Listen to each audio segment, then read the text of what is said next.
মদিনার ঠিক পাশেই ছোট্ট আর শান্ত একটা গ্রাম, বাইতুল আমান। দারুণ সুন্দর, সবুজে ঘেরা। আজকের এই বিশ্লেষণে আমরা এমন একটা গল্প নিয়ে আলোচনা করতে যাচ্ছি যা শুনলে আমাদের নিজেদের নিয়ত বা উদ্দেশ্যের ব্যাপারে অনেক কিছুই পরিষ্কার হয়ে যাবে। চলুন দেখি, বাইরে থেকে দেখতে একই রকম কাজ কিভাবে শুধু ভেতরের নিয়তের কারণে একেবারে আলাদা পরিণতি ডেকে আনে। ঠিক আছে, চলুন বিষয়টার একেবারে গভীরে যাওয়া যাক। কখন আসলে একটা পবিত্র আত্মত্যাগ বা ইবাদত অহংকারের একটা ভয়ঙ্কর রূপ নিয়ে নেয়? এটাই হলো আমাদের আজকের আলোচনার মূল পয়েন্ট। আমরা সাধারণত আধ্যাত্মিক শান্তির জন্যই তো ইবাদতগুলো করি, তাই না? কিন্তু সেই কাজের উদ্দেশ্য যখন হয়ে যায় স্রেফ মানুষের বাহাবা কুড়ানো, তখন সেটা কিভাবে চরম আধ্যাত্মিক পতনের কারণ হতে পারে সেটা বোঝা কিন্তু ভীষণ জরুরি। লোক দেখানো কাজের যে একটা নীরব আর ধ্বংসাত্মক দিক আছে, আজ আমরা সেটাই ধাপে ধাপে উন্মোচন করব। দুজন মানুষ আর তাদের দুটি সম্পূর্ণ ভিন্ন উদ্দেশ্য। ঈদুল আজহার সময় ঘনিয়ে আসার সাথে সাথে বাইতুল আমান গ্রামের দুজন একেবারে ভিন্ন ধরনের মানুষের প্রস্তুতি আমাদের সামনে দুটো আলাদা পথ তুলে ধরে। একদিকে আছেন হারিস ইবনে মালেক, গ্রামের সবচেয়ে প্রভাবশালী আর ধনী ব্যক্তি। তিনি কিনেছেন গ্রামের সবচেয়ে বড় ধবধবে সাদা রঙের একটা দামি গরু। রীতিমতো গরুর গলায় ফুলের মালা পরিয়ে লোকলস্কর নিয়ে তিনি রাস্তায় ঘুরে বেড়াচ্ছেন। উদ্দেশ্য, সবাই যেন দেখে আর তার প্রশংসা করে। অন্যদিকে আছেন সালেহ ইবনে ইউসুফ, পেশায় একজন দিনমজুর কৃষক। সামর্থ্য খুব সামান্য, তাই তিনি নূর নামের ছোট্ট একটা ছাগল কিনেছেন। কোনো আড়ম্বর নেই। সালেহ শুধু তার ছেলে আব্দুল্লাহকে ইব্রাহিম আলাইহিসসালামের নিঃস্বার্থ ত্যাগের গল্প শোনাচ্ছেন। মানুষের মনের উদ্দেশ্য যে কতটা আলাদা হতে পারে, এটা তার একটা দারুণ উদাহরণ। আগে মানুষ দেখুক, হাদিসের এই একটা কথাই কিন্তু তার মানসিকতার একেবারে নিখুঁত প্রতিচ্ছবি। তার স্ত্রী রাহেলা যখন জিজ্ঞেস করেছিলেন যে এত বড় গরু থেকে গরিবদের কতটুকু দেওয়া হবে, হারিস খুব অবলীলায় বলে উঠলেন, সেটা পরে ভাবব, আগে মানুষ দেখুক। একটু ভাবুন তো, দান করা বা গরিব প্রতিবেশীর প্রয়োজনের চেয়ে নিজের অহংকার আর লোক দেখানো ব্যাপারটাই তার কাছে বেশি জরুরি। এমনকি তার অভাবী প্রতিবেশী আবু তাহের যখন সামান্য একটু গোশতের আশা এসেছিলেন, হারিস তাকেও খালি হাতে ফিরিয়ে দিয়েছিলেন। এবার চলে আসি কুরবানির দিনটিতে, ঈদের সকালের দৃশ্যপট। উৎসবের সকালে ঈদের খুতবায় ইমাম সাহেবের বলা একটা কথা ছিল ভীষণ তাৎপর্যপূর্ণ। তিনি সবাইকে স্পষ্ট করে বুঝিয়েছিলেন যে স্রষ্টার কাছে কিন্তু পশুর গোশত বা রক্ত পৌঁছায় না, পৌঁছায় কেবল মানুষের অন্তরের তাকওয়া, মানে ভয় আর ভক্তি। যে কাজের উদ্দেশ্য শুধুই মানুষের বাহাবা পাওয়া, তার কি আদৌ কোনো আধ্যাত্মিক মূল্য আছে? নেই। এই কথাগুলো শোনার পর পেছনের কাতারে বসে থাকা হারিস কিন্তু প্রথমবারের মতো নিজের ভেতরে বেশ অস্বস্তি অনুভব করছিলেন। পার্থক্যটা একবার খেয়াল করুন। হারিসের কোরবানির সময়ে চারিদিকে মানুষের উপচে পড়া ভিড়, ছবি তোলা হচ্ছে, হাততালি পড়ছে, কিন্তু ঠিক ওই মুহূর্তে ইমাম সাহেবের কথাগুলো মনে পড়ায় তার মনের ভেতর একটা অদ্ভুত দ্বিধা কাজ করছিল। অন্যদিকে সালেহের ছোট্ট উঠানে কোনো ভিড় নেই, কোনো ক্যামেরার ঝলকানি নেই। বাবা আর ছেলে নীরবে অশ্রু ফেলছেন আর পরম ভক্তি নিয়ে তাদের দায়িত্ব পালন করছেন। বিশুদ্ধ আবেগ আর আধ্যাত্মিকতার কি অসাধারণ একটা দৃশ্য, তাই না? গোশত বন্টনের এই দৃশ্যটা আমাদের আরও একটা বড় শিক্ষা দেয়। হারিস কি করলেন? তার ওই বিশাল গরুর গোশতের বেশিরভাগই নিজের ফ্রিজে মজুত করলেন, আর মানুষের সমালোচনা থেকে বাঁচতে গরিবদের দিলেন একদম নামমাত্র।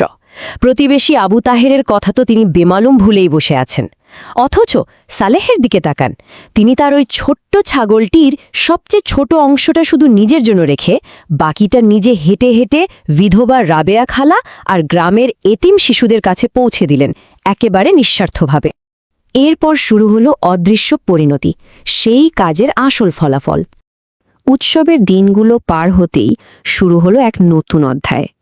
হারিস যখন বুক ফুলিয়ে ইমাম সাহেবকে জিজ্ঞেস করেছিলেন তার বিশাল কুরবানি কেমন হলো, ইমাম সাহেব তাকে উল্টো একটা গভীর চিন্তায় ফেলে দেন।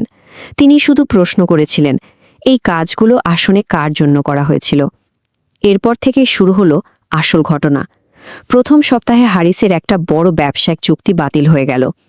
দ্বিতীয় সপ্তাহে তার শস্যের বাগানে অজানা এক রোগ আক্রমণ করল। আর তৃতীয় সপ্তাহে মহামারীতে তার অনেকগুলো গরু মারা গেল। অনেকেই হয়তো ভাববেন, আরে এটা তো নিছকই দুর্ভাগ্য, কিন্তু ঘটনাগুলো এত পর্যায়ক্রমিক ছিল যে এটা সাধারণ কোনো দুর্ভাগ্য হতে পারে না। হারিসের ভেতরের সত্তাই তাকে বলে দিচ্ছিল যে এগুলো মোটেই কোনো কাকতালীয় ব্যাপার নয়, বরং পবিত্র ইবাদতের নাম করে মানুষের প্রশংসা কেনার যে চেষ্টা তিনি করেছিলেন এগুলো তারই আধ্যাত্মিক পরিণতি। স্রষ্টাকে ফাঁকি দিয়ে মানুষের বাহবা কেনার চেষ্টা করার কারণেই এই সতর্ক বার্তাগুলো একের পর এক তার জীবনে আসছিল। আর এখান থেকেই শুরু হয় সত্যিকারের অনুশোচনা, নিজের ভুল বুঝতে পারা। চলুন এবার দেখি ঘটনাটি কিভাবে এগোচ্ছে। এই মানসিক টানাপোড়েনের এক পর্যায়ে হারিসের জীবনে একটা বিশাল পরিবর্তন আসে, আর এর পেছনে ছিলেন তার স্ত্রী রাহেলা। তিনি অত্যন্ত শান্তভাবে হারিসের অহংকারের দেয়াল ভেঙে তাকে একেবারে সত্যের মুখোমুখি দাঁড় করিয়ে দিয়েছিলেন। রাহেলার কথায় হারিস নিজের ভুলটা পুরোপুরি বুঝতে পারেন। সেই রাতে তিনি অঝরে কাঁদেন। পরের দিন সকালে তিনি ছুটে যান সেই অভাবী প্রতিবেশী আবু তাহেরের কাছে, তাকে আর্থিক ক্ষতিপূরণ দেন এবং মন থেকে ক্ষমা চান। হারিস সেদিনই সিদ্ধান্ত নেন তার ভবিষ্যতের সব কাজের উদ্দেশ্য এখন থেকে সম্পূর্ণ বদলে যাবে। প্রশংসার চেয়ে তাকওয়াই যে শ্রেয়। এবার আমরা সেই তাত্ত্বিক আলোচনায় আসব। গ্রামের এই ঘটনাগুলোর পর সেখানে আসেন শেখ আব্দুর রহমান নামের একজন বিজ্ঞ আলেম। তিনি পুরো বিষয়টা শুনে এর একটা চমৎকার আধ্যাত্মিক বিশ্লেষণ সবার সামনে তুলে ধরেন। তিনি রিয়া বা লোক দেখানো আমলকে খুব সুন্দরভাবে সংজ্ঞায়িত করেছেন। তিনি রিয়াকে তুলনা করেছেন এমন একটা পোকার সাথে যা বাইরে থেকে দেখতে ভালো লাগলেও ভেতর থেকে ইবাদতকে কুড়ে কুড়ে খেয়ে একেবারে ফাঁপা করে দেয়। এটা আসলে এক ধরনের প্রচ্ছন্ন বা ছোট শিরিক, যা আধ্যাত্মিকতার জন্য রীতিমতো মারাত্মক। তাহলে এখানকার সবচেয়ে গুরুত্বপূর্ণ বিষয়টি হল ইখলাস। ইখলাস মানে হল বিশুদ্ধ আন্তরিকতা, মানুষের স্বীকৃতির কোনো আশা ছাড়াই কেবল স্রষ্টার সন্তুষ্টির জন্য কাজ করা। শেখ একটা দারুণ গল্প বলেছিলেন। একজন ধনী ব্যক্তি মানুষের প্রশংসা পাওয়ার জন্য বিশাল একটা উট দান করেছিলেন, আর একজন গরিব মানুষ পরম ভালোবাসায় দান করেছিলেন ছোট্ট একটা মুরগি। স্রষ্টার কাছে কিন্তু সেই লোক দেখানো বিশাল উটের চেয়ে ইখলাসপূর্ণ ছোট্ট মুরগিটাই বেশি গ্রহণযোগ্য হয়েছিল। ইখলাস জিনিসটা ঠিক কতটা শক্তিশালী এই গল্পটাই তার সবচেয়ে বড় প্রমাণ। আর এই ইখলাস থেকেই জন্ম নেয় তাকওয়া। তাকওয়া হল এক গভীর ঈশ্বর সচেতনতা আর অন্তরের শান্তি। পরের বছর যখন ঈদুল আজহা এলো, হারিস কিন্তু আর কোনো বিশাল আয়োজন করলেন না। তিনি একেবারে গোপনে তার কাজ সম্পন্ন করলেন এবং নিজে গিয়ে নিঃশব্দে মানুষের কাছে সাহায্য পৌঁছে দিলেন। সেদিন রাতে তিনি যে অভাবনীয় একটা প্রশান্তি অনুভব করেছিলেন, সেটাই ছিল তার জীবনের প্রকৃত তাকওয়া। শেখ আব্দুর রহমান হারিসকে খুব সুন্দর করে বুঝিয়েছিলেন যে তার ব্যবসার ক্ষতি বা বাগানের ধ্বংস আসলে কোনো অভিশাপ ছিল না, বরং এটা ছিল এক ধরনের ভালোবাসা। শুনতে অদ্ভুত লাগছে, ভুল পথে পাড়ানো মানুষকে সঠিক পথে ফিরিয়ে আনার জন্যই অনেক সময় এমন ছোটখাটো বিপর্যয় আসে। এটা ছিল হারিসের জন্য একটা কলিং বেল, একটা সতর্ক সংকেত, যাতে সে সময় থাকতে নিজেকে সংশোধন করে নিতে পারে। আর এটা চমৎকারভাবে তুলে ধরে হারিসের একেবারে বদলে যাওয়া নতুন জীবনকে। তিনি এখন গোপনে দাতব্য তহবিল চালান। কেউ টেরও পায় না রাতের অন্ধকারে কে গরিবদের দরজায় খাবার রেখে যায়। এমনকি ঈদের রাতে এতিম ছোট্ট ফাতেমা যখন গোষ্ঠের জন্য কাঁদছিল, তখন সকালে তার দরজায় নাম না জানা কেউ একজন উপহার রেখে যায়, সাথে একটা ছোট্ট চিরকুট, আল্লাহ তোমাকে ভালোবাসেন। সেই নীরব দাতাটি কে ছিলেন জানেন? স্বয়ং হারিস। এই পুরো আলোচনার মূল সারমর্ম হল আত্মত্যাগ মানে কেবল বাহ্যিক কোনো পশু বা বস্তুকে বিসর্জন দেওয়া নয়। এর আসল অর্থ হল নিজের ভেতরের নাফস বা অহংকারকে কোরবানি দেওয়া। মানুষের বাহাবা বা প্রশংসার যে একটা ক্ষতিকর আকাঙ্ক্ষা আমাদের সবার ভেতরে কম বেশি লুকিয়ে থাকে, সেটাকে একেবারে সমূলে উপড়ে ফেলাই হল সত্যিকারের ভক্তি। সবশেষে এই প্রশ্নটা আমাদের সবাইকে গভীরভাবে ভাবাবে। পবিত্র কোনো কাজ বা ইবাদতের সময় আমরা আসলে কার প্রশংসা খুঁজছি? যখনই আমরা কোনো ভালো কাজ করি, তখন অন্তরের একেবারে গভীরে লুকিয়ে থাকা উদ্দেশ্যটা আসলে কি?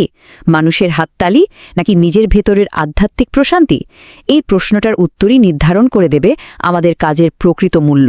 আশা করি আজকের এই আলোচনা আমাদের সবার নিয়ত আর কাজের পেছনের উদ্দেশ্য নিয়ে নতুন করে ভাবতে সাহায্য করবে।